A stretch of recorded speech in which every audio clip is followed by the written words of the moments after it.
This week on Half Step Down, Renee asked me to talk to him a little bit about one of my personal favorite things, metal.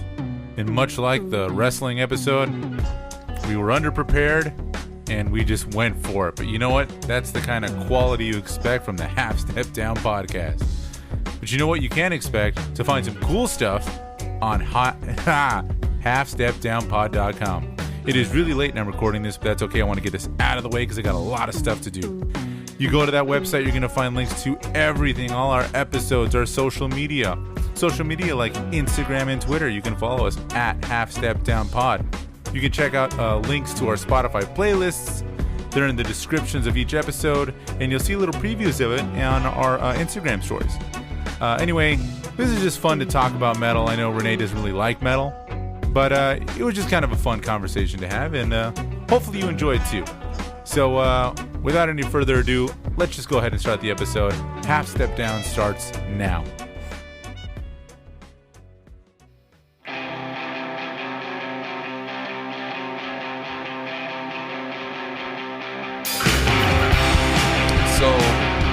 When I research things for the show, I have my notes app out on my phone, right? Right.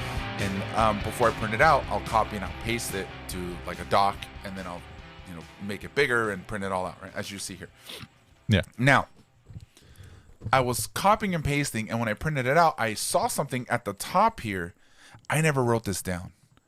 So okay. I want you to think. I'm going to show it to you so you can read it to me. It's only like a line or two, and I want you to tell me what you think this is. Okay? It's just the top part up here. Can you see it, like the first two lines or something? I've been dumpster diving through these suburban streets from the Jersey Shore to California, trying to make ends meet. What is it? I don't know. So here's the thing. I never wrote that. I didn't write that today. I'm assuming this is a lyric that I might have written like on my phone at some point in time. Okay. And I might have copy and pasted it. But this is really bad.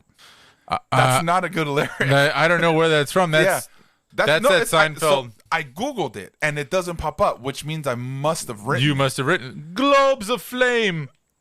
You remember that? Yeah, like Flaming Globes, Sigma, Flaming Globes of Sigmund.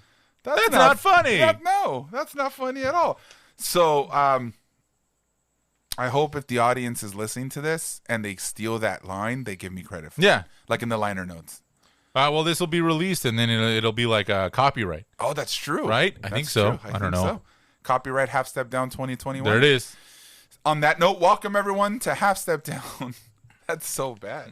Where two aging punk rockers talk about punk rock, pop culture, and pop rocks. We are your hosts, the face of radio, Renee Grano, and the heel of Half Step Down, Jose, the other one, Martinez. How are you today? I'm not bad at all, man. I'm not bad at all. After reading that line, are you feeling good?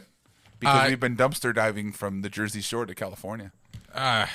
Let's not. I don't know. Now I feel worse. What?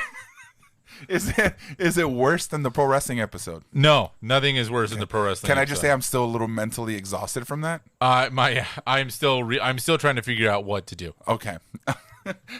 Jose, we got an interesting topic today. As we were speaking about the pro wrestling episode, which was kind of my idea, I'd like for you from the outside looking in who doesn't know much about pro wrestling, I figured we'd do the opposite. And today we're going to talk about metal. Metal, right? Yes. Metal. I love metal. And so, since aluminum, steel, tin, I love it. Moving on. Why don't we talk about metal music? Oh yeah, metal. The genre of metal. Metal. Right. So, from an outside perspective, I don't. Well, let's get in. Why don't you just explain start? Here, how we do this? Okay, go Why ahead. don't you explain why you decided to do? Because you came to me with this idea. I did. And it was because of what? I like it. What? I like it. What? It's hot up in here. It is actually pretty hot in here. Yeah. Sorry, guys. It's all right. It's the Half Step Down studio. We need to have it warm, right? It has to be warm because all we bring is just heat. Yes. And fire to these mics. Oh my God. I follow a guy on TikTok. His name is Big Dan. Big Dan. Shout outs to Big Dan. I will post his on our link tree so you can follow him on TikTok. Okay. He has about 10,000 or plus followers. Super nice guy. Talk to him every once in a while on Twitter. Speak on Twitter, and we're also friends on TikTok and all that. He started with Magic the Gathering content, and then he moved on to Dungeons and Dragons. So he's a big D&D guy, right? And there was a video that he posted that he stitched from another video about how metal. The guy was like, I hate to break it to you, but metal music is nerd shit. And so he stitches it. And so Big Dan talks about how he goes, yeah, like it's kind of a common thing. And he starts showing off like some of his metal tattoos or some of his like Lord of the Rings stuff. And he's like, it is. And I'm proud, right? I'm proud of it. So I was kind of like, that's a really cool idea to talk about. The idea of how metal is nerd related. And also from the outside looking in, what metal is. Like, because me personally, Jose, I don't know much about metal. Mm-hmm. Right? I know my big bands. I've seen Metallica. Mm-hmm. I've listened to Maiden. Okay. I've listened to Slayer. I've listened to Slipknot.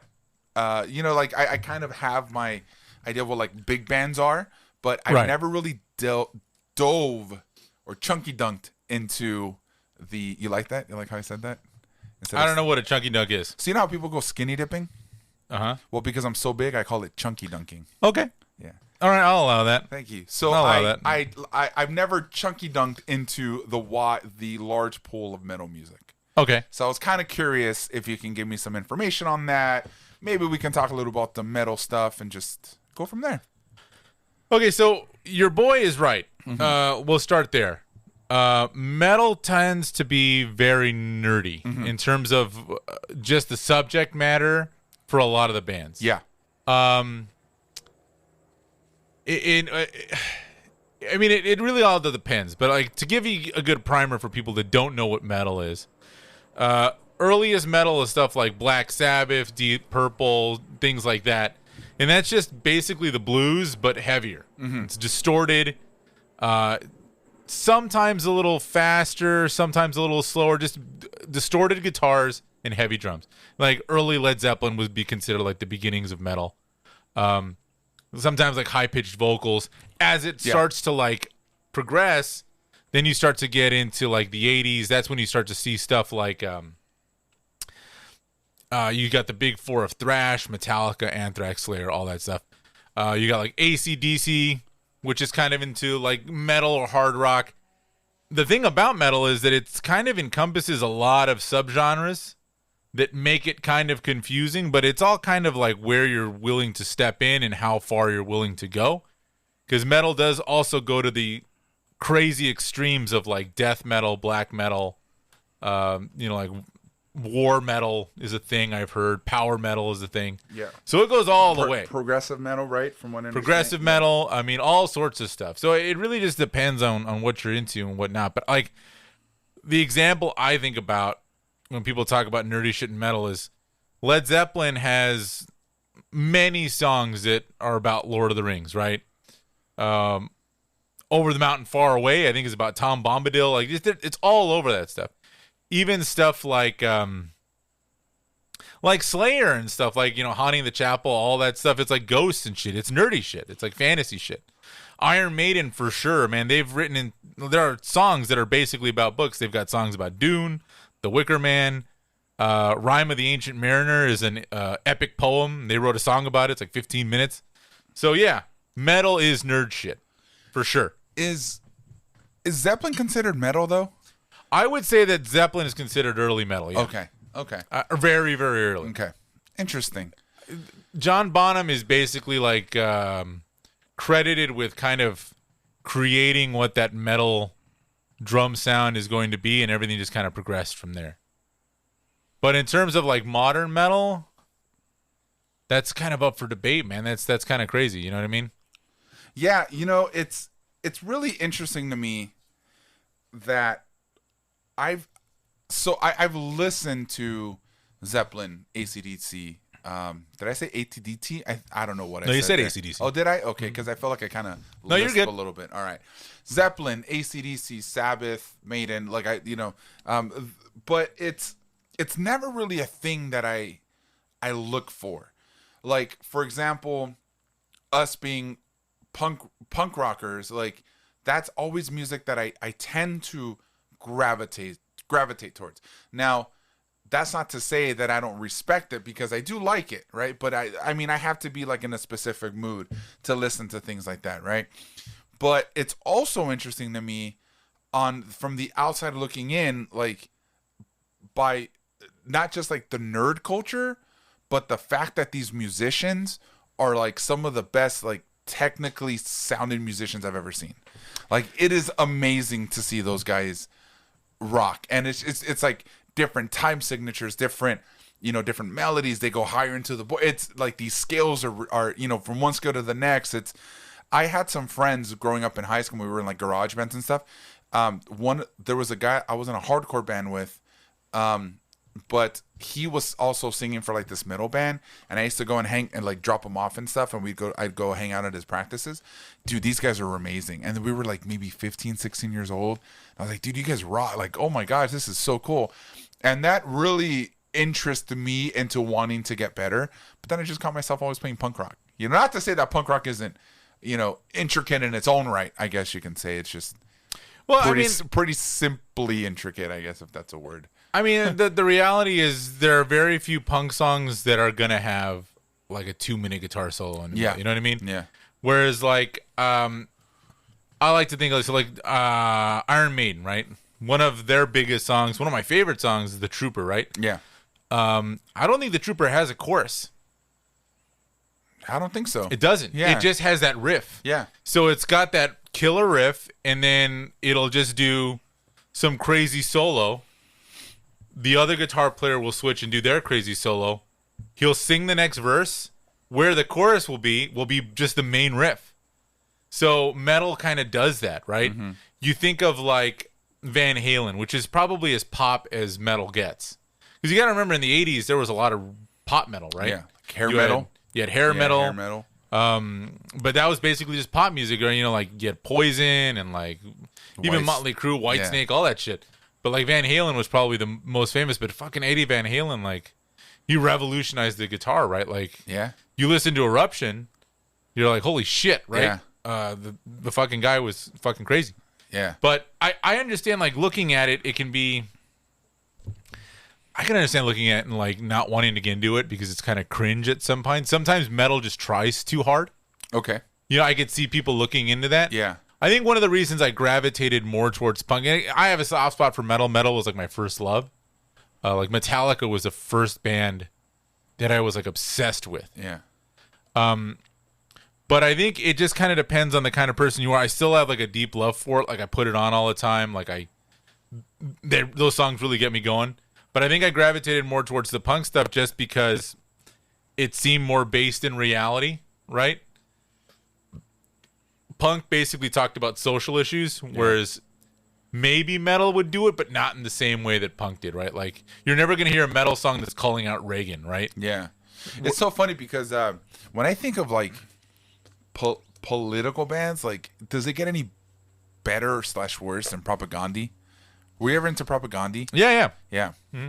I don't know. That just popped into my head when you were saying that. Sorry, that's just little derail there. All right. That's all I had for you there. Yeah, Propagandhi. Yeah. Propagandhi. I don't know enough about Propagandhi to. I've heard a couple of their songs. Yeah. I don't know how. I know they're not anti-flag. No, but I don't know how, like, into the. I'm sure they do. Yeah, but or it was just a silly name, right? I don't know. Yeah. But either way. Yeah. I mean, I think just the name kind of gets to you, right? Like the Propagandhi, like it's funny. Yeah, it's funny. It's catchy. Yeah, I mean, and you got like Sabbath talked about like War Pigs. That's like an anti-war song and stuff like that. Yeah. What's interesting about that stuff, at least I think, is like you talk about like metal is a really interesting in the sense that it came out of all that other rock, right? So when Ozzy Osbourne talks about his favorite band, it's like, oh, it's like the Beatles. Yeah. Same thing with like Lemmy from Motorhead. Yeah. And we'll get into Motorhead and the importance of that because as punk rockers, we're not supposed to... Tradition states we're not supposed to like metal. Yes. Metal and punk rock have had a feud going since the beginning of punk. Yeah. But isn't it funny? because we talked about this off air, how different the metal community is to the punk community. Because I feel like we've talked about this, and when you said it, I was thinking about some of my friends who are into metal, and you're absolutely right. They are some of the nicest people in the world, right? Yeah, 100%. And I'm not like picking on the punk community because we're punk kids, forever. It's just I've probably been in more mosh pits that people aim to hurt people at a punk show than at a metal show, I would think, right? Because I feel like people are just being nicer to each other at metal shows than you would at like a punk show. I have to disagree on that one. Really? Because I've excuse me. I always tell this story about Slayer at the Palladium. Guy goes into the bathroom, takes his shirt off, wraps it around his fists, punches the mirror out, and then goes out into the mosh pit with the glass in his.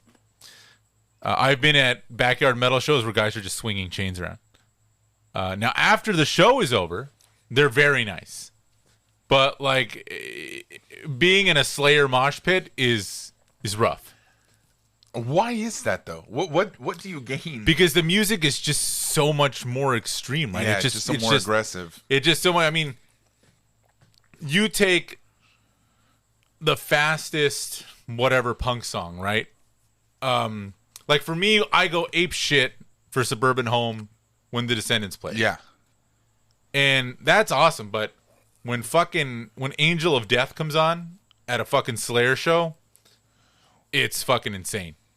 Or like when fucking Pantera used to play, like those fucking dudes were just going at it. Yeah. At the end, you just feel better.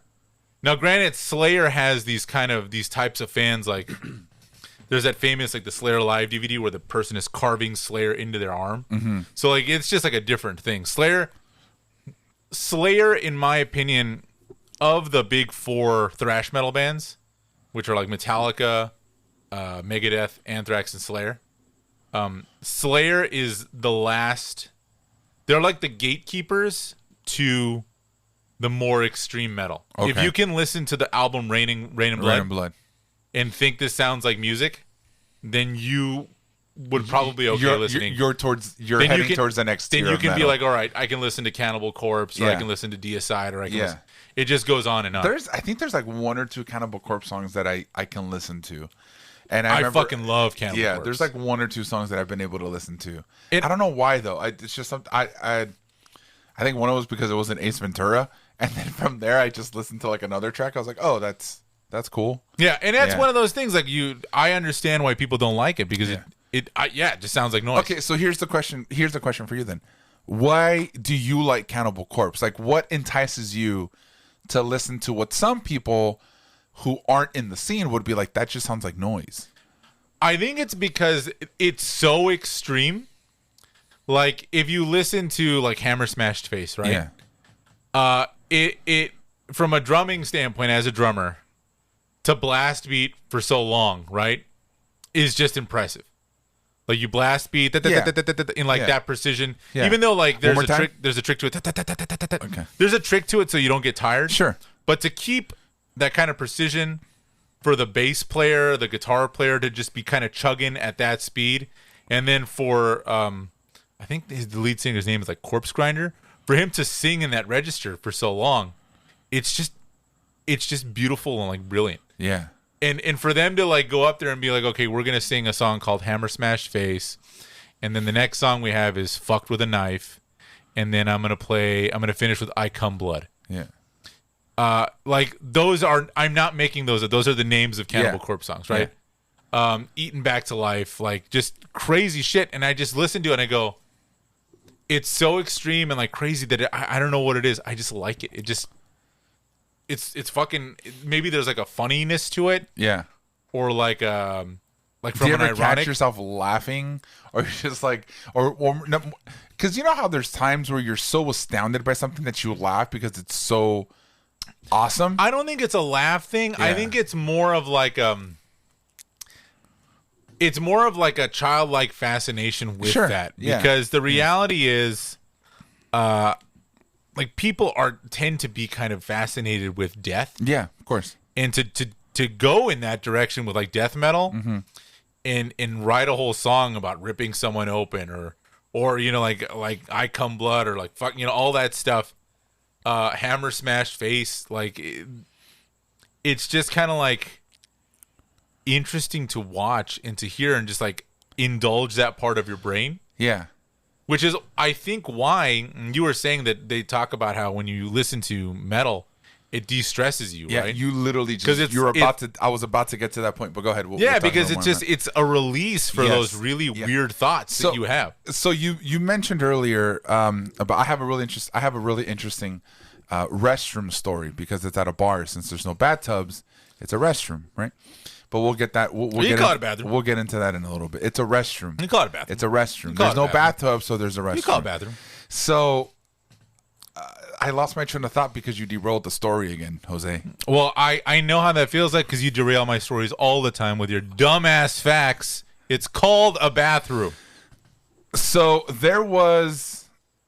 Oh, because you were okay. So you had mentioned where you went to a Slayer show and some dude wrapped the shirt on. That was not. That was a friend of mine. Okay, so like you said, and I had asked you, right, like what's so appealing about that, and it's just like a sigh of relief when you're done after the show's over, right? Yeah. Like you have. And now this that's an sense of extreme just calm. case, too. Yeah, of course. Yeah. Yeah. But I'm just saying that extreme case of like feeling calm, you know, is it was funny you mentioned that, and you beat my story, but I saw some videos. And they're saying that I don't have the facts on me, and I didn't look them up, but they had said a couple credible. Did I say credible? You're trying. I did. Credible resources that said that scientifically speaking, it has been proven that metal can actually help you relieve stress. It's actually it makes you. I guess it makes you like a better person. It makes you, and they went on to say that metal fans are some of the nicest fucking people you'll ever meet. And that's so cool because, like I said before, I think we didn't really touch up on it, but they really are some of the nicest people ever. Yeah. But then you also have, and I'm not saying everybody is, because just like in punk, there's a lot of people like this too. There is a group of people who can sometimes come off to be very pretentious about the style of genre that they listen to. Yeah. I would like to say that you and I, granted, just like we said at the top of the show, every episode, at the top of every episode, we say, welcome to Half Step Down. We're two aging punk rockers talking about punk rock music, blah, blah, blah. But we love different styles of music. I think it's so funny because when you compare you and I, we have our first love is punk rock, but then we kind of split apart into different styles of music, right? I think we've already established that I'm more like a pop guy, right? I love pop punk, but I also love different styles of pop and you know, things like that. And then you're more like, you head to the other side where you have more metal and stuff. Not to say that we don't like each, you know, either or anything like that, but you always have like that group of people who are just so niche when it comes to that. And I'm gonna give you a good example. There is I don't know if it's still out there, but I knew somebody who, it was like a friend of a friend, right? Who had a podcast. Don't remember the name of the podcast. I don't want to name drop anyone. I don't even remember any of it. But that dude went to high school with me, and I can guarantee you, Jose, by just looking at the dude, you knew that guy was a really good guitar player. He played metal. Yeah. But at the same, I was like, you seem like a total pretentious douchebag, like totally pretentious douchebag, right? Fast forward about 10 years, maybe even longer. I had asked that friend who knew him. I said, "Hey man, did you ever, whatever happened with your friend or whatever?" And we were kind of talking about, I was like, "Yo, can I be honest with you?" He goes, "Yeah, sure." I said, "Is he pretentious? Is he kind of a douchebag? Like, is it if you don't listen to metal, you're not cool, or you're?" He's like, "Oh, dude, he's like that." Entirely. Yeah. He has 5 friends, and all of them have other friends. They're all metalheads. We all have other friends. Like, for example, my buddy and I, we were friends. We had a nice group of friends. And he's like, but then when we hang out with him, we could only You and your buddy were friends and had a nice group of friends. You're derailing you see how you derail the story? You see how you get to the point of the story out here? Get to the point of the story. I'm over it. Go ahead. Keep going. I'm done. So I'm done telling you the point of the I see story. what you're saying because, yes, I think there are a certain group of metalheads where if you're not listening to metal, it's like that shit's lame. Jose, I'm a storyteller, okay? I like telling stories. You like talking. I like telling stories, and there's always an end. You just have to wait for it. We've only got an hour. Oh, okay. All right. I know what you mean because I had that friend. There was the one metalhead in the group of metalheads who was basically like, all my other metalhead friends would be like, I gave you an example of my buddy Hector. My buddy Hector was diehard metal dude. Yeah. He was a dude that would go into the fanzines and order tapes from like Norway. Like that was how hardcore he was into it. But he was also able to admit, like, oh, yeah, I like this Depeche Mode song. I don't really like much, but these songs are great. Nettie, the other guy, not like. Everything else fucking sucked. And he would just, like, he would let you know. I was like, fucking listening to NoFX, that's fucking weak shit. And he was very antagonistic about it. Yeah. And it's just kind of like, well, fuck, dude, like, we can't. I don't want to listen to Cannibal Corpse all fucking day. Yeah. And then he was even that guy who would be like, yeah, the first 2 Napalm Death albums are great, but then they started to get fucking weak. And it's like, all right, whatever, man. Like he was just like that. But I mean, I think that exists in every subgenre. And I think metal heads are just very guarded of their thing. Yeah. Because it is a very extreme thing, and I think it scares your parents, especially if you're little. Mm-hmm. It's just a weird thing, but I understand what you're saying. Did you ever own a Cannibal Corpse or something along the lines of that t-shirt? I never owned a Cannibal Corpse t-shirt. I've owned Slayer and like Anthrax, like Metallica. Sure. I never really owned much death metal stuff. I like it and I'm fascinated by it, and like I'll put it on like when I need it. But it was never something that was always my go-to. I there's something about it that I love and that I'm fascinated by. Especially also like black metal too. There's something that's where it gets really nerdy. Black metal is where it gets to the ultimate nerdness. We should really have Big Dan on at some point. I think he would love to be on the show, and we could just talk about D&D and metal, and like he would have an amazing insight on like the concept of like metal and the nerddom, right? Because obviously you like metal, but he's like in it. Right? Yeah, like there are that guys. Would be fun. That would be cool to have somebody like that too. I know. Like, are you aware? Like. The Mayhem, like black metal. So do you know the band Mayhem? Yes. Okay. Like, are you aware of like the controversy around like what made them so popular? That I do not know. Okay, so like Mayhem was this band in Norway, and basically, the subgenres get kind of like murky, but black metal, which is basically it's very lo-fi. It's all about Satan.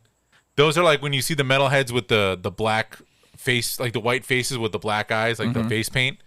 Kind of like Kiss, but like more extreme. That's black metal. Okay. And it basically originated in Norway, and Mayhem was like the most extreme band. And I'm gonna butcher the story, but it involves a murder. One of the guys, Varg Vikernes, that's his name, killed a guy. One of the guys in the band committed suicide. He shot himself with a shotgun. When the guy that found him, found his body, he took a picture of it. Took pieces of his skull, made a necklace out of it, and then used the picture of the guy's decapitated brain as their album cover. Wow. And these guys were just these dorky Norwegian nerds, so much so that the dude Varg Vikernes that was in jail for murdering like the bass player actually created his own D&D style RPG that you could buy. Damn, that's crazy. And all that shit was because they wanted to be Vikings. Viking metal, I heard is and Viking metal. The other thing they did really up there. The other thing they did is they burned a bunch of churches in Norway. Well, of course. Satan, right? Yeah, of course. Yeah. Satan. That makes sense. Yeah. So let's talk about the evolution of metal, where I think it was supposed to head, from what I listened to, from what I've read. What's your take on Slipknot? Like, did you think that was kind of where it was headed? Did you like Slipknot? Is that something that it's talked about. Yeah, I mean, especially because the drummer just passed away too. Poor guy. The original Joey Jordison. Yeah. Fucking dude was a maniac. Yeah, he was. He was a fucking maniac. Yeah. So that one hurt. I like Slipknot, and I thought it's weird because I do like Slipknot. They came in right around that new metal, where rap and metal were kind of merging. Oh, that's another thing we need to talk about. And that's kind of one of these things. I think metal will always have its purists, where you'll always have bands, and I think partly is because new metal got so big and got so shitty that people started to kind of return to classic metal. There's a bunch of great interviews with like Kerry King from Slayer talking about like the early 2000s and being like, dude, no one wants to come see us play. They all want to go see Limp Bizkit or some other bullshit. Yeah. In fact, and I'm going to go ahead and recommend this. So you've got Metallica, right? Mm-hmm. I was gonna say arguably, but no, man, the most successful metal band of all time, right? I would agree. They're, you know what I mean? Like they're in the early 2000s, right? Saint Anger. Here's a band that needed the first 4 albums are classics, right? Yeah. Like those are required reading for any metalhead. Yeah. And the Black Album was like a perfect mix of basically pop music, like big pop rock sensibility with metal. Like old school Metallica fans hated the Black Album. They thought it was them selling out. But you have this band that didn't need to prove shit to anybody. Basically think to themselves like, dude, should we try this new metal thing? Should we try drop D tuning? Should we try writing songs with no solos?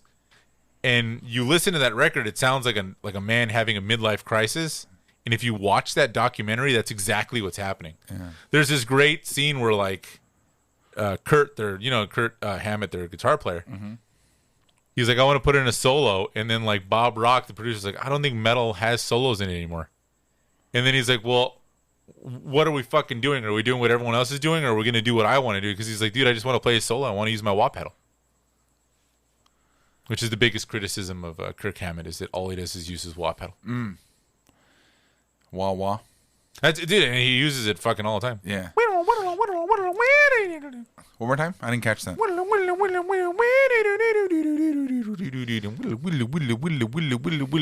Just like that. So, new metal is just not part of. It's just not what people see. Like that's just not a thing in the metal. I think there is still that kind of scene, right? Or did it kind of? Well, is it as extreme as it was before? Or is it a little different? I think it's kind of, now you have stuff like metalcore, and things like that incorporate some of that new metal kind of, those kind of like like having a DJ or like hip hop elements to it, all that stuff. I mean, that's just a natural evolution of music. But I also think that we're now in a time where the genre is kind of bent. You even see it in like punk rock kids. There's always going to be purists. Yeah. But you are seeing fewer and fewer kids that are like, I'm just into metal. Yeah. I'm just into punk. Yeah. And I think that's and you know what? I think a lot of that has to do with the fact that you can listen to anything whenever you want. It's not like before where we'd have to go get a CD, right? And I think we've talked about this, right? Where it's like back in the day, if you chose your clan, right? Yeah. You stuck to that clan because you only had finite resources to get more of the thing you like. Yeah. Whereas now, fuck, dude, if you're a metal kid, you can get any other kind of music and start incorporating it into your metal. Yeah. I talk about this guy a lot, but the dude Justin Wang, the YouTuber, he's also a guitar player in this band Jinx. And they're kind of like a new metal. They're like, they call themselves, I think, like metalcore. But there's like hip hop elements to it. They're like a touring band. And he's always talking about like, oh yeah, if I put on a party, I'm going to put on 80s new wave. Or if I'm here, like I really like pop punk and I like punk, and I like everything just kind of comes together because nowadays you don't need to pick like a genre. You're absolutely right. Jose, let's start winding down a little bit with what with this question. How am I okay today?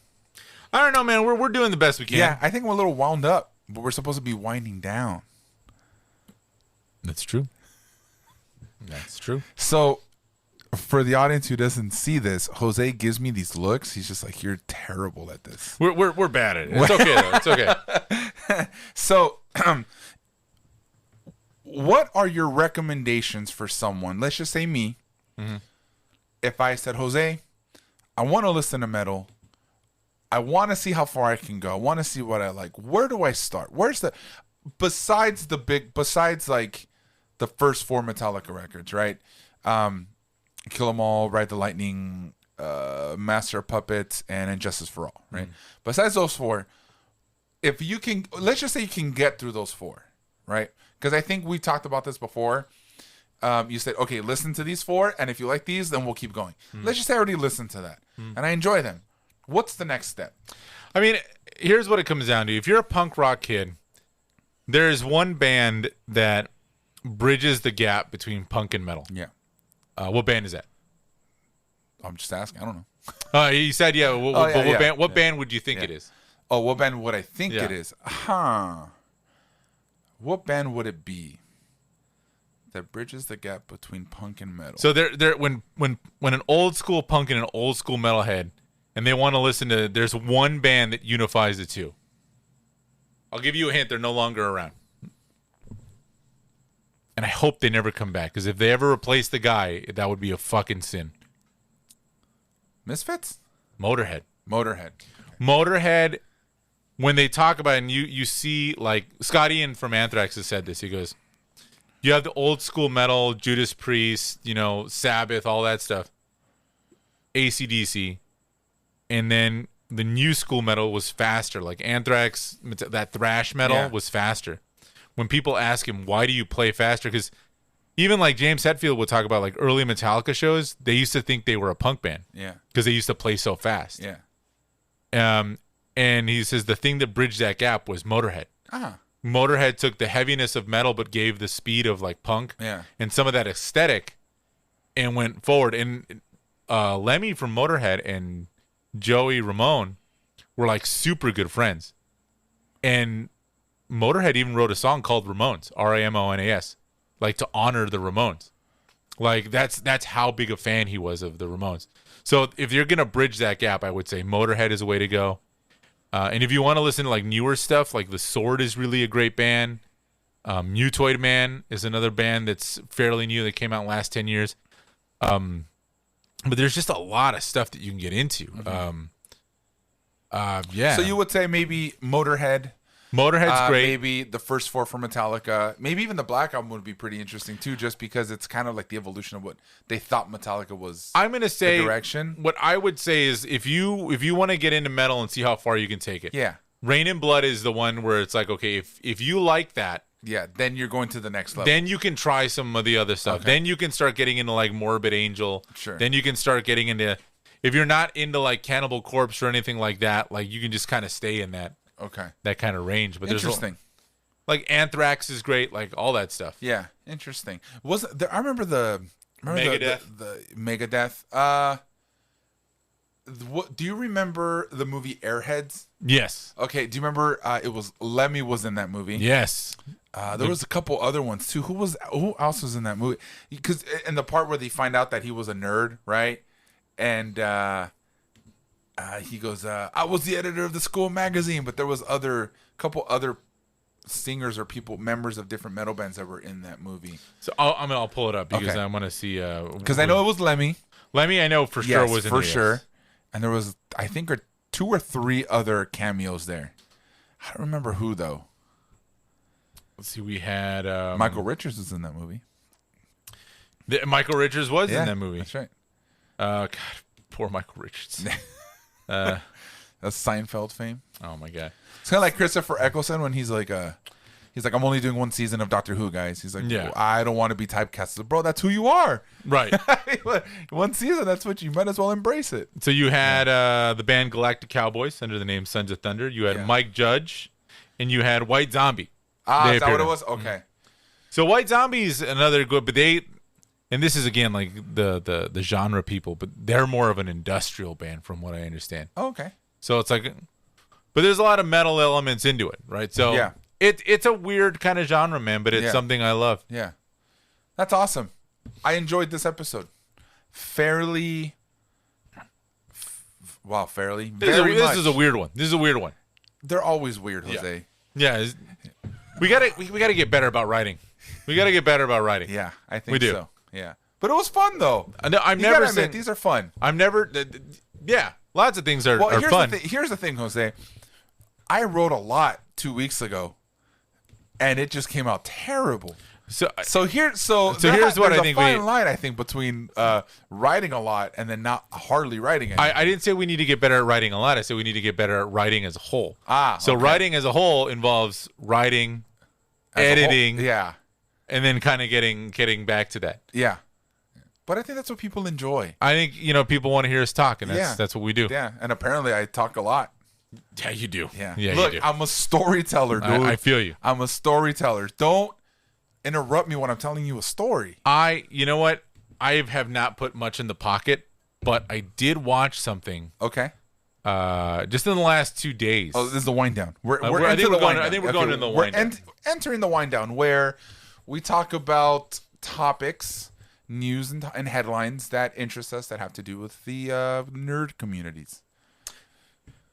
So, I recently watched a couple days. I started yesterday and finished it today. Okay. A documentary on HBO Now about Woodstock '99. Do you remember Woodstock '99? Dude, I remember the burning during the Red Hot Chili Pepper. It was just a shit show. Do you remember? It was all over the news when the Red Hot Chili Peppers were, I think, the main, right, like the headliner for night 3, and just like people were just burning things down. Yeah, I remember that. I remember. That's all I really remember. Okay. But I remember Woodstock '99. So here's the thing. Gosh, so yeah. so we'll enlighten the audience. I'll say for the audience who was born in 2000, what was Woodstock '99? Okay. So Woodstock '99 was a music festival. And in order to know why that's important is you have to understand that in 1969 there was the original Woodstock, right? And that was basically like the first modern music festival. And it basically like encapsulated the spirit of the 60s, right? This peace, love, Peace and love. peace and love, Yeah. drugs, the whole hippie Yeah. culture.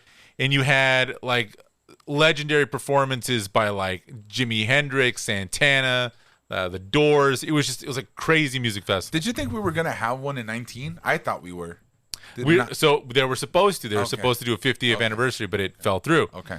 So then I think at the 25-year mark, they did Woodstock 94. And that went really well. That was like Green Day was there.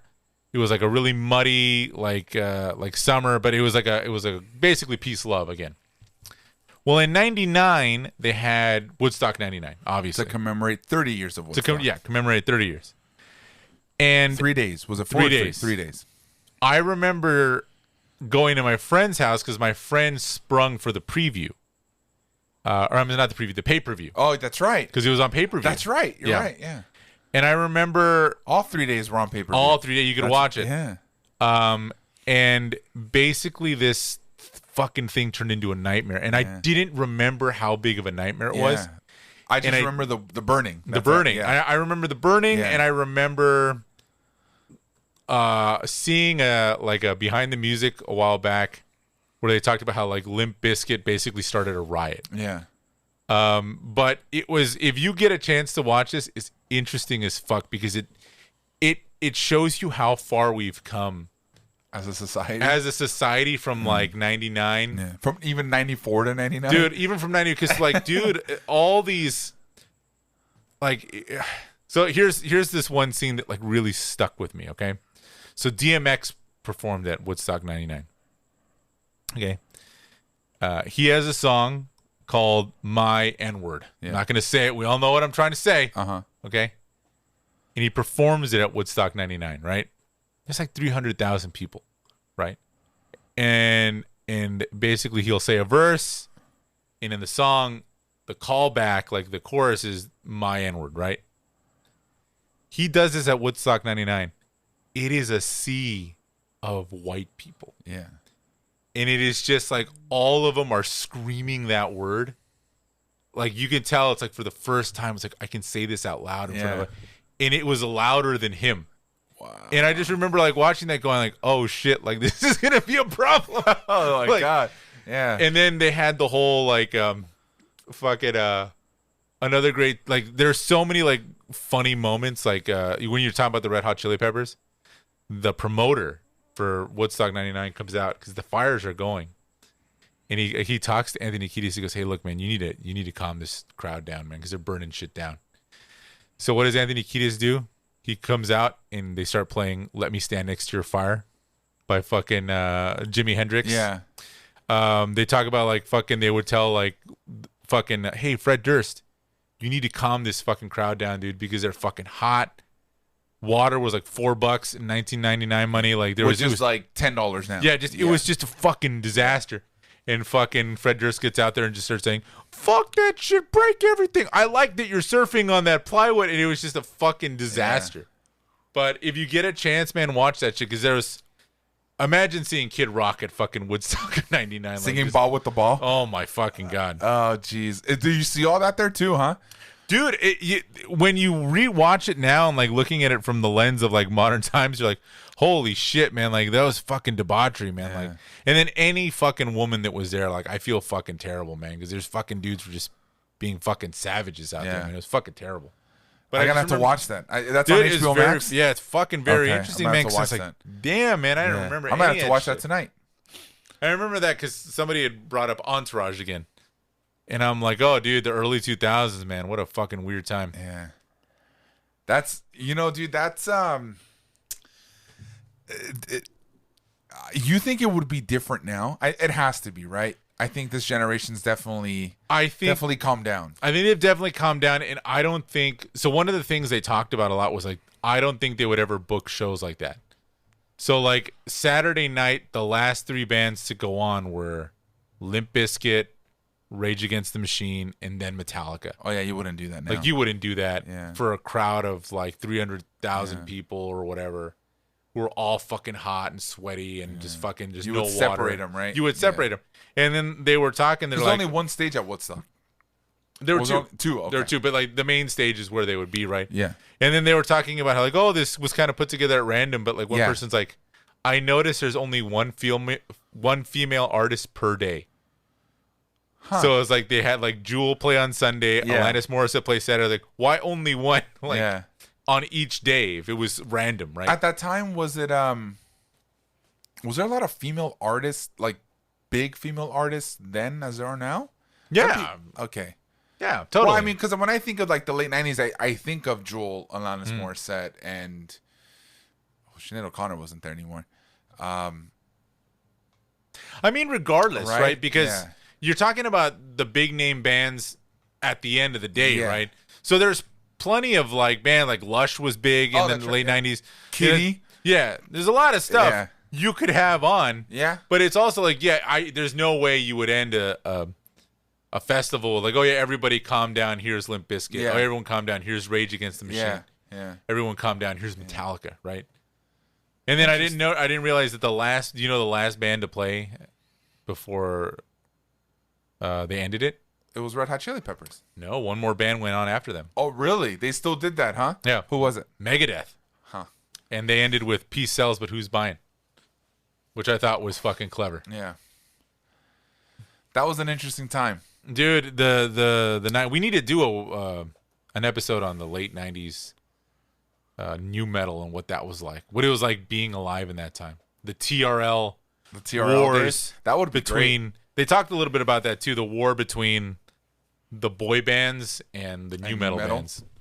Because one of those was number 1 at all times. Dude, they would go back and forth the whole time. I would love to hear Carson Daly's thoughts on that. I'm sure there's an interview out there with him. So there is, because he wasn't in the documentary, but they used excerpts from TRL. No, like it must have been a podcast or something where he was basically going down, like he was talking about how people were saying like, oh, fucking poor Carson Daly, like got stuck into this job. If you think about it, he was like the face of the 90s. He was the face of that new metal, right? pop, like he was he had to interview Limp Bizkit and say you guys are fucking awesome, and then go to Britney Spears and say you are amazing, and then go to NSYNC and say you're fucking cool, and then go to Eminem and say fuck everybody else. Yeah, right? I mean, That's look, what he dude, had to do. it was one of those things. And kudos to him. Kudos to him for dealing with all that. Because here's the thing, man. He became like this fucking dude who like people shat on all over the place, and it's like this fucking guy just took a job, like. Yeah.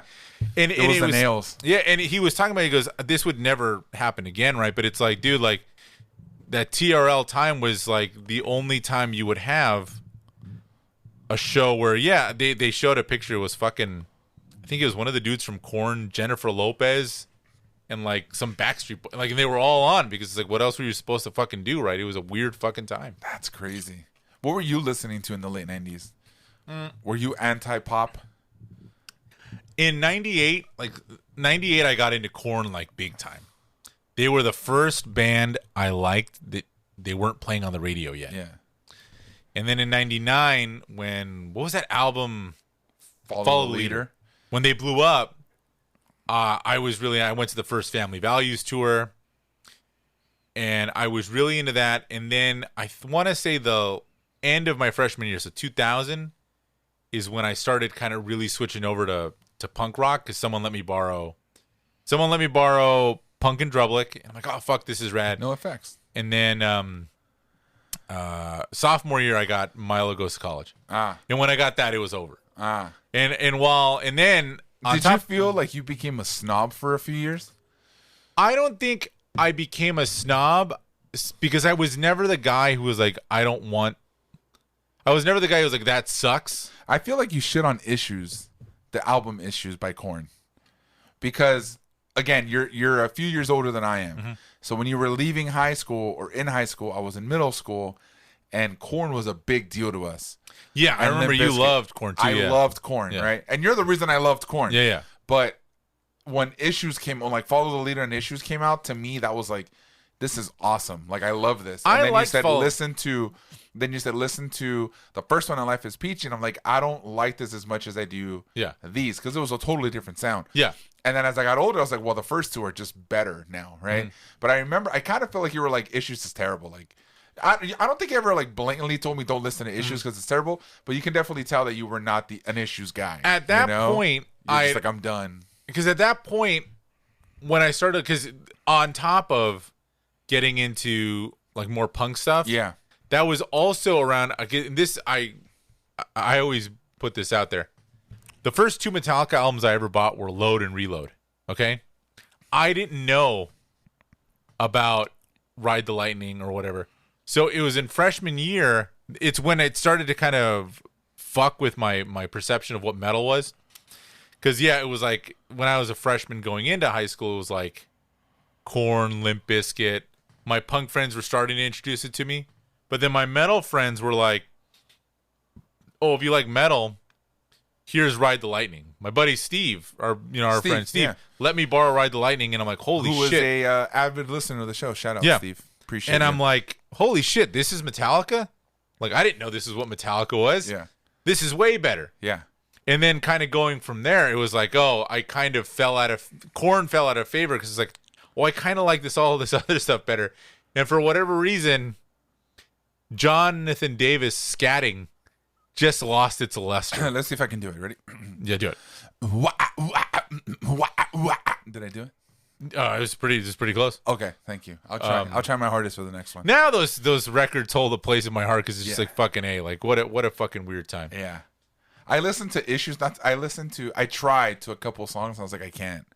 On Issues? On it, yeah. But then I went back and I was like, yeah, this is. I listened to Life is Peach. I was like, man, this is great.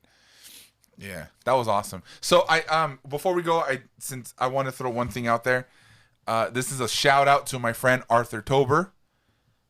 The reason I want to shout him out is here's another story, Jose, but I'm not going to take 10 minutes for this. No, take your time. If you guys haven't heard the Disability Pride Month episode, please go back and listen to that. That one's actually very near and dear to me. I also wrote an article for that, which you can find which I believe you can still find on our link tree. Mm-hmm.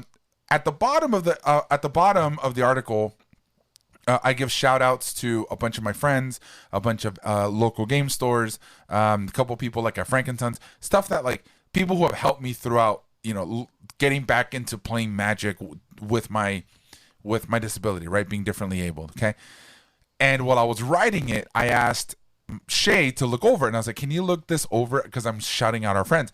And she starts reading them all out. And she goes, I feel like we're missing somebody. I said, I know. I feel like we are. And the shout out is to my friend Arthur, because the funny thing is that he is my oldest friend to play Magic with. I've been playing Magic with this guy for over 10 plus years. And he's the guy that I forgot.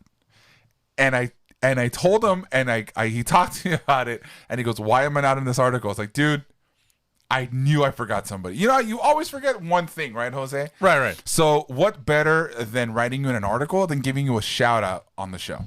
Absolutely. Arthur, you are the man. I love you with all my heart. You are the man.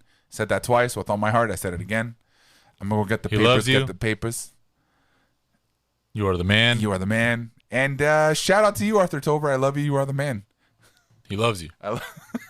Jose, people, speaking of loving, if people love this show, where can people find us on the internet? All right, guys.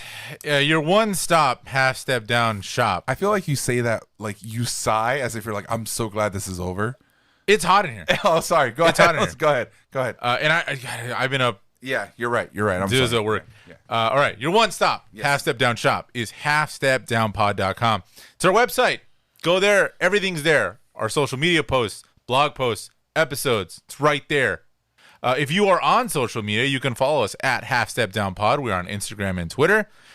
Make sure you check out the Instagram stories, as we have little previews of our playlist on there. We are also on Facebook, facebook.com/halfstepdownpod. YouTube, you can listen to and watch some wavy lines on YouTube. We are working on getting this podcast to be like a live action thing. But if we can get to 100 subscribers, we can get a custom URL, and you won't have to scroll for the length of one of Renee's stories to find our channel.